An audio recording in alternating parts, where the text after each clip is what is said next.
Small but perfectly formed. That's how I'd describe Summerhouse, an absolutely gorgeous small-scale building game that is released by a solo developer who wants to capture the feeling of long-lost, nostalgic reminiscence of summer holiday vacations, where you'd be taken off to small seaside towns or back-end villages or dusty nooks and crannies just off the beaten track, where the pace of life is so much slower and relaxed and calm, and you get to recharge in this environment. The beauty of this game is almost by accident, I think, because where it's been developed by a solo developer and it's a sandbox game, you're actually constrained with the amount of different blocks and types of environments and the way how things match up that is on offer for you to go and be totally creative with. And because this is a sandbox game, there are no end goals, challenges, levels, goals, or anything like that that the game gives you at all. It gives you all of the building blocks pretty much out front, and it's up to you to make your own fun out of it. But because it's small and perfectly formed, you reach an end goal quite quickly, and I think this is a really good example of where sandboxing works really well, versus say a sandbox game that gives you absolutely everything, but it's almost too overwhelming to make choices and decisions and to reach a satisfying endpoint where what your creation has created is done. This is like creativity distilled down into a really intuitive, simple and pocket-sized form so that you can reach an end goal quite quickly and have a beautifully stylized map in like 15 to 20 minutes. So what do you get with Summerhouse? You get 4 different environments to choose from. There's a beautiful kind of mountain waterscape. There's more of a desert area. There's a foresty area, and then there's more of a city townscape that leads down towards the ocean. All have their own vibe and quirk to them, but they all work with whatever you bring along to the table. So you then select from the left-hand side menus, different types of walls, different types of roofs, doors and windows to build out the summer houses that you want. But it doesn't have to be one big house. It could be lots of little ones. The fact that you can go back and forth through different layers, like for parallax scrolling, but also so that you can make a world feel lived in, is absolutely crucial. So it could be that you put out a nice summer house in the foreground and you can see like garden sheds and things like that being accented in the background, and you can layer things behind each other so that the world feels layered and lived in, if that makes sense. You could do it so that actually life, because it's so slow, has been taken over a little bit by nature. So there's a whole section around foliage and trees and rocks, and so you can layer them up so that there's like a little mountainy rockery area. Pop that next to a nice little cafe or a hotel, and you've got a really beautiful setting there to be built. One of the key things and the options on the left hand side is the building decorations, and this is where you really get to stylize different buildings in different ways. So you can add on different signage to kind of give it a hotel or a cafe or like a corner shop vibe.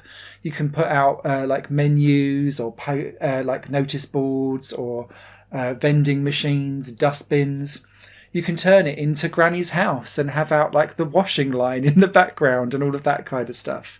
And the more that you play around and you start to save these types of environments, you start to unlock additional like hidden bonus things that you can drop into the game.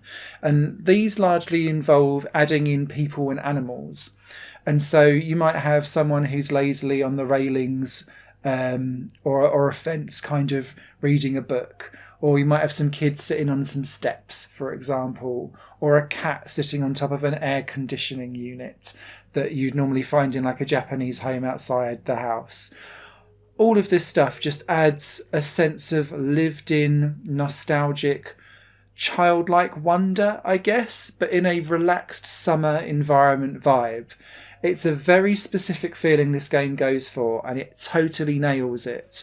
And it's not just what you're building, it's the environment around it. So the water reflections, matched with the pastel colours, and the fact that you can turn pixelation on and off, both depending on your preference, can take you back a bit of an era if you put it back on again.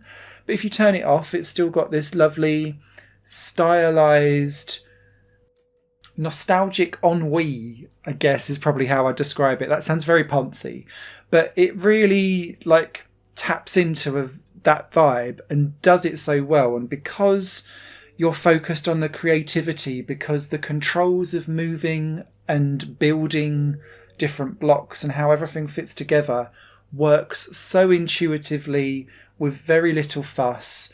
You can undo mistakes. You can flip assets around so that you can have mirror images of stuff. You can undo and redo things. You can use the eyedropper to pick up various different objects that you've already done, to clone them, to put them somewhere else. It's so satisfying and easy to pick up with such little learning curve and friction. It makes it an engrossing experience, and suddenly you'll find yourselves a few hours down, as I did, at 4 a.m. in the morning, blissed out, just enjoying and moving through the 20 save files that you can have, just building fantastic things. I also really like the fact that when you've finished something, you can hit play and it will do a sped up, a bit like Power Wash Simulator when it goes and shows you what you've done. It does it with this as well and lays down block by block, item by item, in order of how you built it, how your total landscape comes together. I adore this game.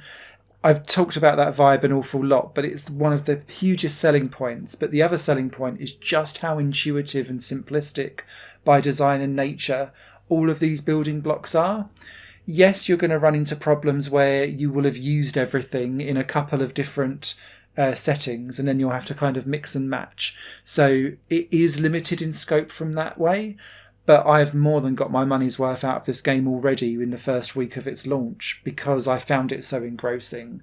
And I would more than happily pay for DLC styles to build out more of the blocks, assuming that this game is successful enough to do so, because this is a goldmine of creativity that I would love to continue just playing around in and being in part of its world, because it's an absolute joy to be in.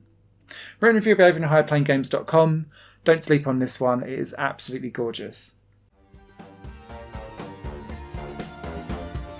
Higher Plane Games is part of the Higher Plane Network, a completely independent media outlet supported by people like you.